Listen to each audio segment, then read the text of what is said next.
O Rede TV News está recebendo o deputado Jair Bolsonaro, que é pré-candidato à presidência da República. Deputado, prazer em recebê-lo na Rede TV. E a primeira pergunta, obviamente, é sobre as denúncias que o senhor vem sofrendo nos últimos dias. Hoje, a Folha publica uma denúncia de que o senhor mantém uma funcionária fantasma numa propriedade sua em Angra dos Reis. E a outra questão era a incompatibilidade dos seus salários como parlamentar com o patrimônio que o senhor possui. Obrigado pela oportunidade. A manchete da Folha de hoje, todo dia tem uma, né? Bolsonaro tem funcionária fantasma que vende açaí em Angra. A loja fotografada pela Folha de São Paulo, na Vila História de Mambucaba, a 50 quilômetros de Angra, é da irmã dela, não é dela. Então é mais uma notícia mentirosa. Ela não por parte trabalha da Folha. na loja? Não, a minha funcionária não, é a irmã dela que trabalha lá. Então faltou a Folha esperar um pouquinho mais, quem sabe dar um flagrante nela vendendo alguma coisa. Não fizeram isso. E não iam conseguir fazer isso aí. Agora, ela poderia até esporadicamente entrar na loja da irmã. Qual o problema? Ok? Agora, uma denúncia mentirosa, até porque, por coincidência, nesse dia eu estava vindo para cá, passei na Vila História de Mambucaba e atendi a Folha por 1h20 mais ou menos. Em nenhum momento eles perguntaram se a Valderice era dona daquela lojinha de açaí e vendia açaí. Tentaram o tempo todo dizer que ela era uma caseira minha. Outra mentira.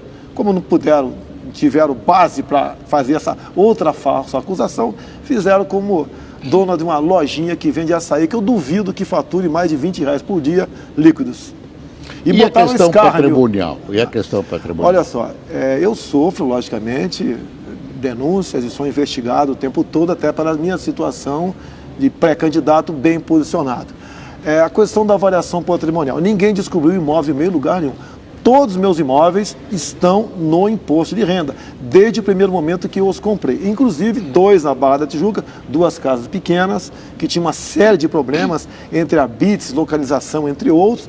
E fui denunciado há 2 anos e pouco, o MP investigou e o senhor Rodrigo Janot escreveu que aquelas 2 propriedades que eu comprei naquela época, à vista, eram compatíveis com o valor de mercado e nenhuma suspeição de lavagem de dinheiro foi encontrada naquela transação, assina Rodrigo Janot. Agora a Folha não pode querer agora assumir o papel do Ministério Público também. Aí não teve um contrato passado por baixo do valor, como muita gente costuma fazer no Brasil? Isso é quase uma regra no Brasil, tá? É quase uma regra. Inclusive, Boris, você tem que mudar na lei essa questão. Você compra um imóvel há 30 anos. Quando vende agora, aquela diferença, você paga aproximadamente 10% a título de ganho de capital. Você tem que atualizar o valor de imóvel de acordo com a inflação do mês anterior. Então o senhor fez isso? Não estou falando que fez isso daí. Estou falando que quase uma regra, você tem razão, é quase uma regra no Brasil isso daí.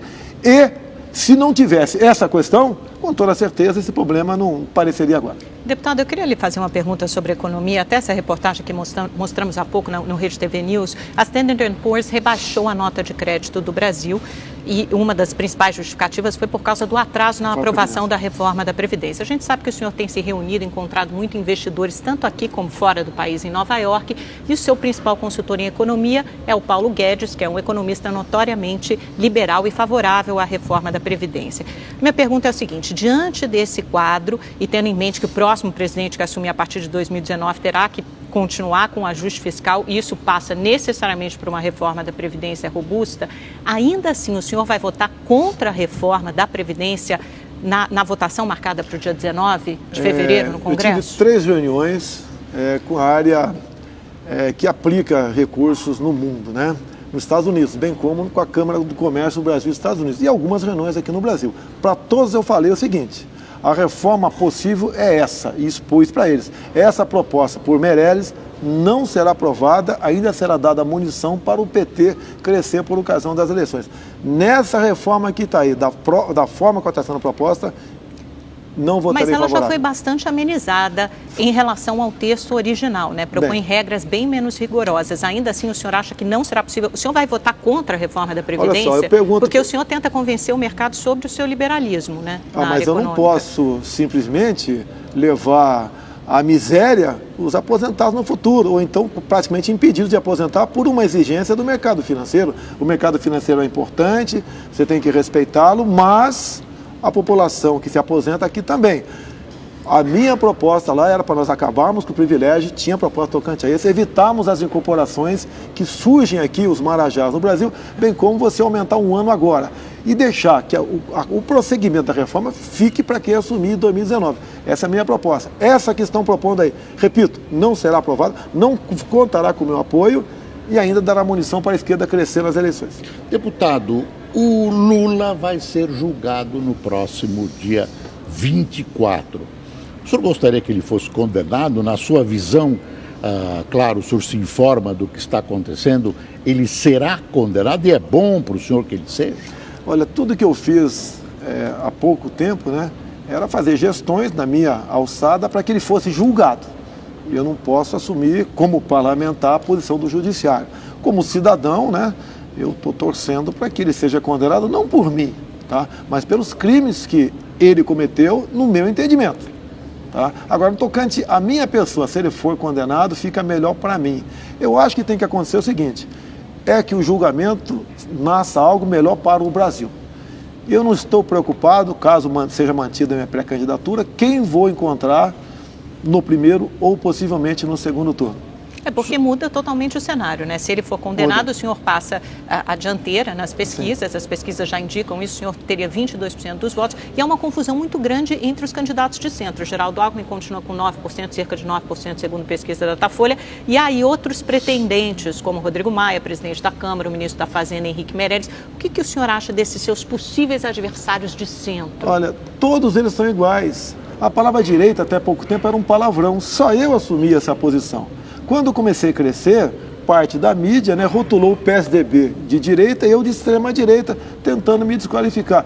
Não estou preocupado com isso. Esses candidatos que estão aí, esses pré-candidatos, são todos muito parecidos. E eu sou diferente deles. E cada dia que passa, a população entende que eu tenho uma melhor proposta para o Brasil e eu sou realmente, repito, diferente deles. Se você for falar, por exemplo, questão de armamento, ideologia de gênero, comércio com o mundo todo sem o viés ideológico. Mas que proposta o senhor tem? Nenhum candidato até hoje apresentou uma proposta concreta. O senhor pode ter algumas, digamos, vagas ideias.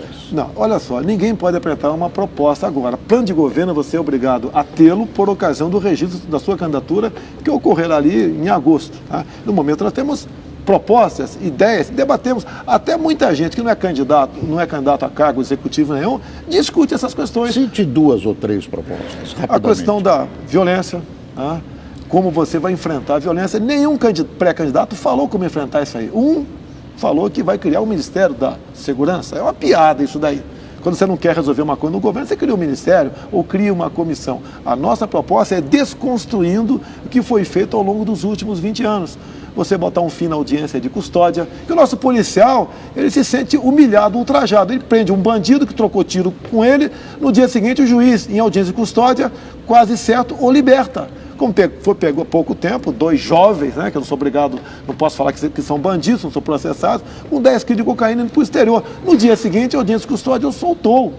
Você não pode ter pena de encarcerado, ninguém quer que ele sofra lá. Tem que acabar com os saidões, progressão de pena. Você tem que dar meios para que o policial execute o seu trabalho e não tenha medo do capa preta, ou seja, o excludente de ilicitude, ele em operação, matando quem está matando a sociedade, ele seja ouvido, né? E não seja punido por causa disso. Eu não quero dar carta branca para o policial matar, eu quero dar carta branca para ele poder se defender, para ele poder não morrer. E para nós também, Boris, você não pode dizer que você tem direito à legítima defesa. Olha o caso Ana Hickman.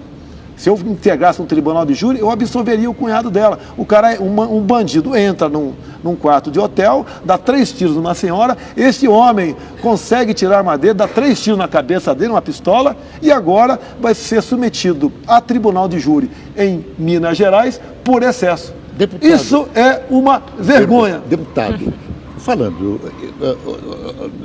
dos seus planos, sempre surge uma questão importante nas eleições presidenciais. O que fazer com a Petrobras? O senhor é a favor da privatização da Petrobras? Olha só, de acordo com o modelo, você pode ser favorável a isso, a questão da Golden Share, e você tem que ver sim para que capital você vai passar aquela empresa. Tem certos países que não admitem a livre iniciativa, estão comprando grande parte do Brasil. Você tem que tomar cuidado com isso. Você volta para a Petrobras, para a Embraer aqui no Brasil. Ela é privatizada pela Golden Share, ela é lucrativa, tá? E ela tem tecnologia própria e bastante. Então, quando a Boeing se aproxima, você pode, de acordo com o modelo, fazer o acordo. A Petrobras é a mesma coisa. A Petrobras foi simplesmente aniquilada pelos conchavos políticos. Em troca de apoio parlamentar, o governo escancarou as portas da Petrobras e ela foi ao chão. Você pode fazer isso, me entender? De acordo com o modelo Golden Share, partir para a privatização dela sim.